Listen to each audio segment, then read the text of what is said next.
Captain ఎవరు? హర్మన్ప్రీత్ కౌర్.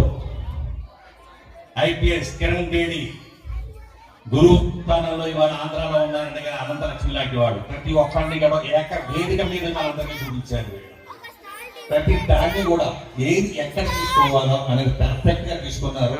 నేను really appreciate చేశాను. రెండు విషయాలు ఏంటంటే కొంచెం చిన్నది ఏంటంటే ఆడవాళ్ళే టీచ్ చేసుకోవడం ఫస్ట్ టైం స్టేజ్ మీద చూస్తున్నాను పోలీస్ దగ్గర. Otherwise it's real perfect. ప్రతి దాన్ని కూడా ఎంత క్షుణ్ణంగా తీసుకోవాలో అంత తీసుకున్నారు. ఇది నాకు తెలిసింది ఏంటంటే దీని స్క్రిప్ట్ డైరెక్షన్ అంతా కూడా మీ మాస్టారేమో. నిన్న తప్పు కోలాటం, కోలాటం, కొలట్టాన్ అనేసి కన్నడ తమిళ వాళ్ళు అనుకునే కోలాటం ఏదైతే దాన్ని జరిగిందో దానికి కానీ ప్రతిసారి నిన్న 4-5 పాటలకు కంటిన్యూస్ గా జరిగిన పాటలకు కానీ ఈ రోజు మొత్తం స్కిట్ డైరెక్షన్ కానీ జరిగింది అంటే నిన్న ఒక రాటల చిటారు కోపంలో ఆ పైన జడని కట్టి ఆ జడతో పూర్తి తిరిగేలాగా, అంటే పాత రోజుల్లో చింత చుట్టూ 2 భాగాలుగా విడిపోయి 20 మంది 10 మంది కలిసి 2 భాగాలు కలిసి జడను వెళ్ళేవారు. ఆ ప్రక్రియ ఆ కోలాటాన్ని మళ్ళీ మన ముందుకు తీసుకొచ్చి మన కాలనీలో పరిచయం చేసిన చిన్నవాడైనా శ్రీ శివ గారు ఒకసారి వేదిక అవసరంగా కోరుకుంటున్నాను.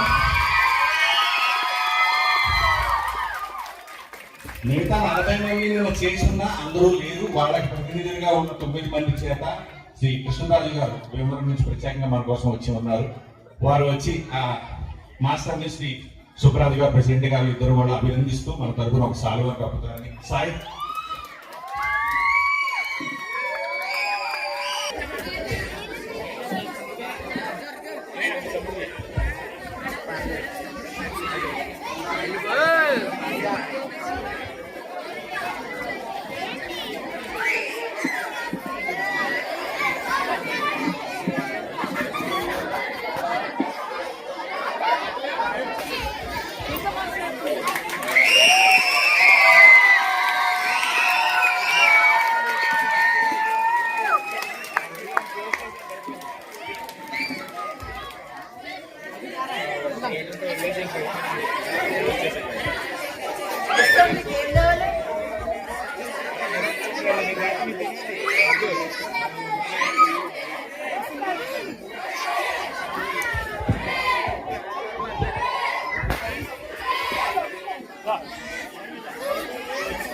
అయ్యా గురువు గారు, మా ఆలయంలో మీకోసం మీ కుటుంబం కోసం ప్రత్యేకంగా ప్రార్థించి వినాయకుడు ఆశీస్సులతో అందిస్తున్న ప్రసాదం ఉంది.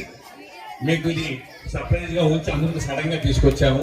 మీరు చేస్తున్న ఈ కృషికి మా వాళ్ళందరినీ తీర్చిదిద్దిన పద్ధతికి మనస్సులు మా కాలనీ అందరి తరఫున పిల్లలు పెద్దలు ఒక్కసారి కరతాళ ధ్వనులతో ఆయన ఆశీర్వదిస్తారని ఆశిస్తూ ప్రతి ఒక్కరిని కూడా ఈ విధంగా తీర్చిదిద్దుతూ ప్రతిసారి మా కాలనీకి వస్తారని ఆశిస్తూ మా తరఫున ఏమైనా చిన్న తప్పులున్నా క్షమిస్తూ ఇలా ఆనందంగా ఉండగా అన్ని చోట్ల కూడా మేము చేస్తుంటారని ఆశిస్తున్నాము. మీ అందరికీ ప్రత్యేక అభినందనలు మరొకసారి. Thank you so much. ఇప్పటికీ ఇంట్లో అంతా చేసుకుని జాబ్స్కి వెళ్ళి మళ్ళీ వచ్చి అంత ఏ ఇంట్లో అయినా ఒక మనిషి అలవాటు అయినా సరే పిల్లలకైనా ఏదైనా మొదలవ్వాలంటే ఇంట్లోంచి స్టార్ట్ అవుతుంది.